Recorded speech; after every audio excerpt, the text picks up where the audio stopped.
Estamos com Carlos Vinhas Pereira, Presidente da Câmara de Comércio e Indústria Franco-Portuguesa e Presidente da Rede Mundial de Câmaras de Comércio. Carlos Vinhas Pereira, qual é o balanço desta primeira edição do Portugal Nação Global? Um balanço bastante positivo. Tivemos aqui 38 países representados em termos de empresas da diáspora. Tiveram aqui também dezenas de câmaras de comércio também presentes com os associados que eles chamaram para estar, ou pelo menos divulgaram esta informação, e os nossos associados responderam e estiveram cá. Tivemos também intervenções muito importantes que nos dão a nós redes de apoio à diáspora para a internacionalização e também para o investimento direto em Portugal, uma motivação para continuar o que nós estamos a fazer. O que nós esperamos é ter mais meios, não é? E temos que realmente fazer propostas para podermos obter mais meios, sobretudo financeiros. Nós ideias temos muitas e temos também muitos associados que desejam investir cada vez mais em Portugal, só que temos que canalizar esta vontade e esta motivação. E para isto, nada como ter alguns meios para poder... Os discursos foram muito positivos, ouvimos na abertura o Primeiro-Ministro, o Secretário de Estado, o Presidente da Fundação AEP, a dizer a diáspora é um ativo, a insistir e a dizer que querem continuar este processo. Vocês estiveram envolvidos também na criação deste evento. Desde o início, o Secretário de Estado, Emílio Sousa, tivemos no início, quando ele emitiu esta ideia, eu imediatamente disse que eu punha a nossa rede de câmaras portuguesas no mundo à disposição para poder divulgar o evento. Ainda por cima, o tema era de chamar unicamente a diáspora portuguesa espalhados nas nossas geografias, e foi o que fizemos, algumas reuniões. Fizemos também uma visão que permitiu ao Secretário de Estado de explicar às câmaras qual era o objetivo, e a partir daí toda a gente se sentiu implicado nesta organização. E quando se diz que é um valor, eu até diria que devíamos introduzir isto na Bolsa, ou seja, já que é um ativo, podíamos pôr isto no PSI 20 e obter fundos para nos ajudar justamente a rentabilizar estes ativos, porque merecem. São pessoas que efetivamente partiram do nada, nenhum nasceu com uma colher de ouro, como se diz habitualmente, e realmente conseguiram, num país onde não dominavam a língua, não dominavam as regras, o que eles tinham era muita vontade de realizar um sonho, que era poder ter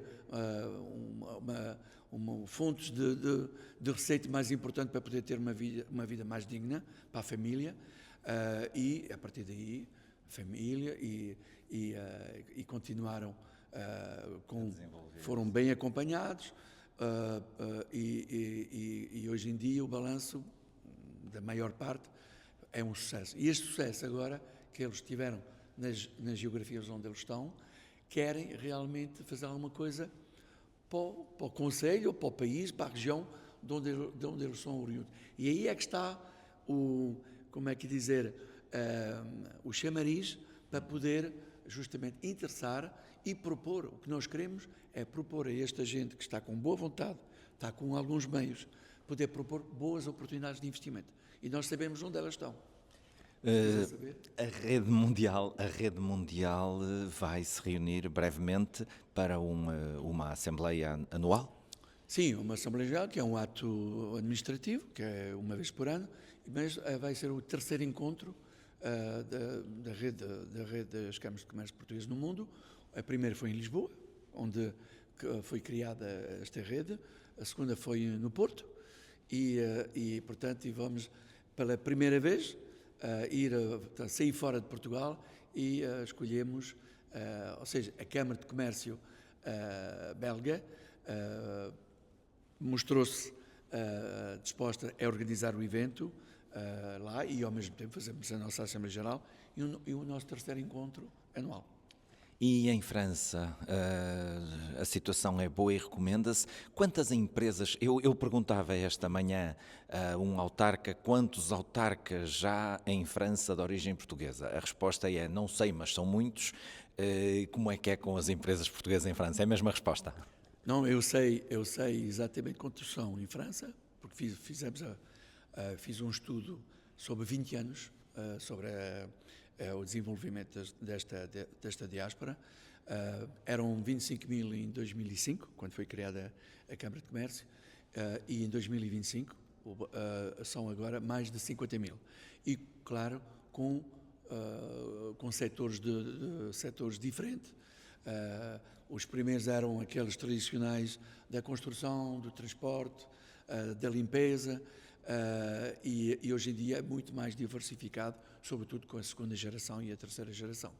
Também posso responder à pergunta sobre os autarcas. Há mais de 10 mil autarcas, eu fui um dos autarcas, já não sou hoje, mas há 10 mil autarcas portugueses e ninguém está a aproveitar esta fonte, não de receita, mas de informação.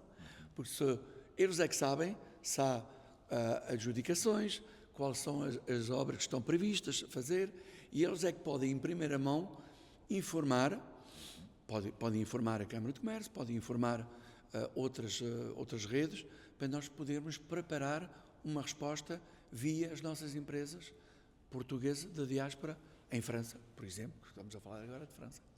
E essas empresas de França, o secretário de Estado falou numa entrevista que deu ao Bom Dia das indústrias criativas e de uma diversificação que está a acontecer também na diáspora. Ele dizia que Portugal tem também que apostar nisso, nas indústrias criativas. Há também na diáspora profissionais dessas indústrias, do cinema, da cultura? Há bastante, temos vários realizadores.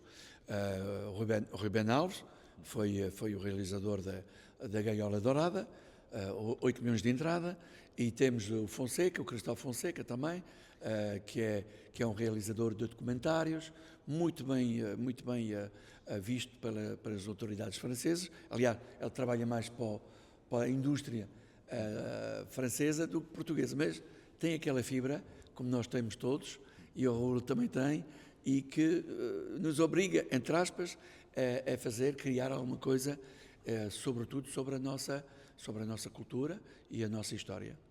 Que mensagem, para terminarmos, poderia deixar aos portugueses da diáspora, aos empresários portugueses da diáspora, depois deste encontro? Que mensagem lhes deixaria? Eu direi, isto é um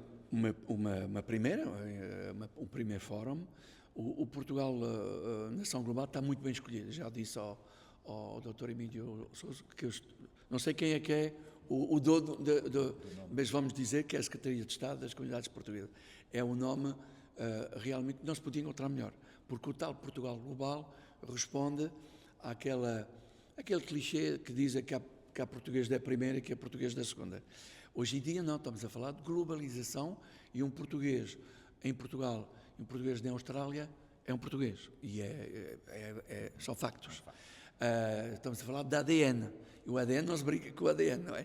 Portanto, a partir daí, o que eu posso dizer é que a segunda edição vai chamar muito mais gente, porque a primeira é sempre... uns vieram, são os pioneiros, os tais exploradores que fomos, mas eu devo confessar que foi muito bem organizado e que realmente, passo por passo, nós tivemos muita documentação para fornecer aos nossos associados, e muitos deles responderam. É verdade que caiu num período de férias escolares, pelo menos em França, nas outras geografias não sei, e que em vez de serem 15 ou 20 empresas, podiam ser 50. À vontade, nós temos 560 membros, há 50 mil empresas, portanto, não há razão para podermos ainda ter mais empresas. E eu acho que o local merece até muito mais pessoas. Portanto, o que eu quero dizer é que esta ideia é realmente a ideia. O que falta, a única coisa que falta e que tem que ser associada à plataforma que foi criada pela Fundação, a EP, temos a parte digital, temos que pôr a parte física, ou seja, nada vai a substituir o contacto das câmaras de comércio, onde elas estão, com os associados. Nada vai substituir, porque o que ele quer é saber, a empresa da diáspora quer investir em Portugal, o que é que nos vai a pedir a nós, o que é que nos está a pedir? Onde é que eu posso investir na zona onde eu sou oriundo? Você tem alguns contatos com os presidentes de câmaras. Os presidentes das câmaras municipais é que são a chave do investimento. Sempre disse, os 308 presidentes de câmaras são a chave. E nós já entendemos isto desde o início, temos muitos protocolos assinados com o presidente de câmaras e hoje em dia, o que é que eles fazem? A semana passada estive com o presidente de câmara e com um associado que se querem implantar naquela zona. O que é que ele disse? Aqui estão os investimentos.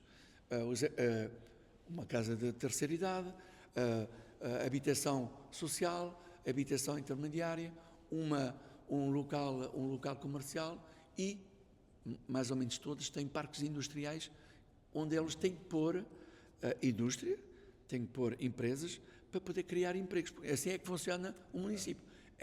Não é só cortar fitas e eles têm que chamar ou seja, ter atratividade para todos, mas mais em particular, ainda por cima, com mais carinho, com a diáspora empresarial oriunda daquela cidade ou do concelho. E uma coisa muito importante, este Presidente de Câmara falou de um Fast Pass, toda a gente sabe o que é um Fast Pass nos aeroportos, mas um Fast Pass para criar e para se implantar no concelho, portanto na cidade. Uma ideia original. E o que é o Fast Pass é simplesmente facilitar, não é pôr o dossiê em cima, é facilitar e pelo menos não estar ou seja, ter um prazo muito mais curto para ter o licenciamento, quando é necessário ter um licenciamento. Portanto, o que eu digo é que temos tudo agora, as condições, estabilidade política, que é muito importante, vontade, e o Primeiro-Ministro disse que, e tem razão, 100%, que estes milhões, os tais 5 milhões, que não acredito que sejam 5, só se eles não tivessem feito filhos, e todos nós fizemos filhos, portanto, a partir daí, devemos ser mais de 8 ou 9 ou 10, ou seja, tantos fora como dentro do país. E eles estão dispostos e tem que se criar as condições. Fiscalmente está a ser feito muita coisa para a atratividade e agora temos que simplesmente organizar os investimentos e as oportunidades, propor, mas não só com uma plataforma, é também com o aspecto humano, as relações humanas, e isto é a nossa missão das câmaras de comércio espalhadas no mundo. Muito obrigado. Obrigado, bom dia.